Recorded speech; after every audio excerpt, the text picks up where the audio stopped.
Les législatives anticipées en Ukraine résumées en une image, celle du président Porochenko non pas en costume en train de voter, mais en tenue militaire et qui rend visite aux soldats à Kramatorsk, ville de l'Est reprise aux séparatistes. Car malgré la guerre civile qui déchire le pays, les Ukrainiens votent aujourd'hui. En tout cas la plupart, plus de 35 millions d'électeurs sont théoriquement concernés, mais environ 5 millions d'entre eux ne pourront pas voter dans la péninsule de Crimée rattachée à la Russie en mars et dans les zones contrôlées par les séparatistes pro-russes dans l'Est du pays. Ces derniers comptent organiser leur propre scrutin le 2 novembre dans les régions qu'ils contrôlent.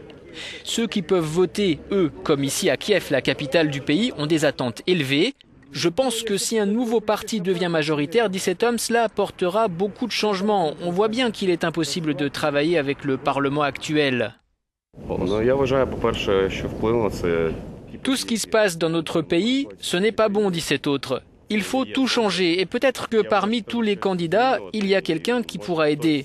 Voilà comment mon choix a été influencé.